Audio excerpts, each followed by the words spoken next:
Well, our next guest is inspired by one of the greats with a personal connection to one of Elton John's bandmates. He was encouraged to turn his addiction into a success story. That is right. Tom Cridland has a book called $1 Million Addict, and that's a real catchy title. So, Tom, welcome. Walk us through your story. Well, first of all, thank you very much for having me. My story really begins in my 20s when I got quite addicted to alcohol. It started off with happy memories, and I can still be with people who like a drink, but just a couple of pints turned into absolute carnage every time I went out, and it was time to make a change. And so I'm pleased to say that 6 years ago, I gave up drinking. And there are a lot of people out there who would benefit from sobriety, but they just don't know where to begin.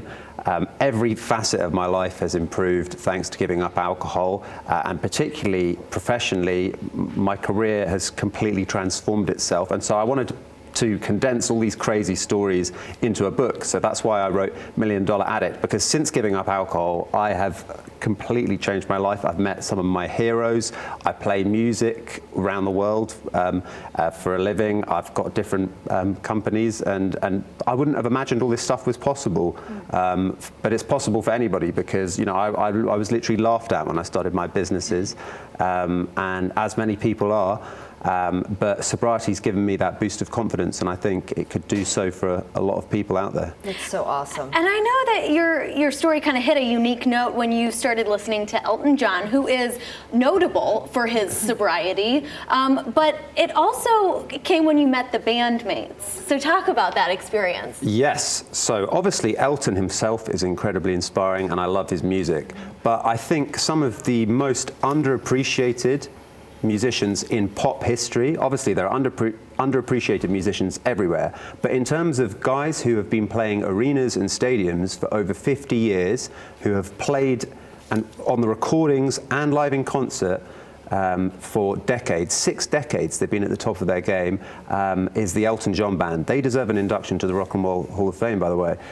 Sorry for getting carried away there. But Nigel, Elton's original drummer, Nigel Olsson, he's been with Elton since 1969, and I have a clothing company, Tom Cridland Clothing, and basically we started making clothing for him 10 years ago, and he's turned into a friend. He's like a family member.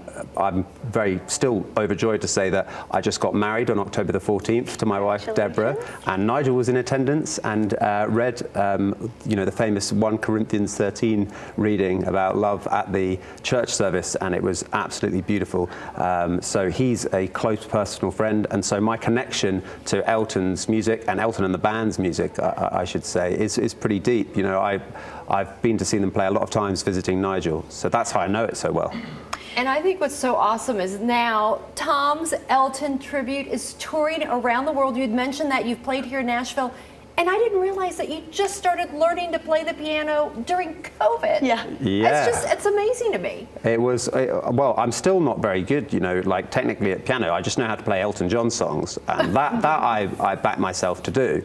And I took a leap of faith last year, played all around the States. So we're about to announce, on January the 1st, we're going to announce the Rocket Man Experience, 135 theatre shows all over the US. We can't wait. But I want to give a shout out to the Players Inn in Bellevue, because without all of the people there, that was where I played some of my first gigs with the band. Without the people there, Erica, Michelle, Mike, Kevin, everybody there, I wouldn't have had the confidence, because I'm sure when I started playing there, I was not particularly good. And yet they filled the tip jar and made me feel like family. So what nice people. I was going to say, you play piano. Rocket Man is my go-to karaoke song. You and I could have a lot of fun. Yes, well. But in all seriousness, what song of Elton's do you most identify with in terms of your story? Yeah, well, in terms of my story, that's difficult to say, but I know I guess that's why they call it the blues is my favourite Elton John song, and I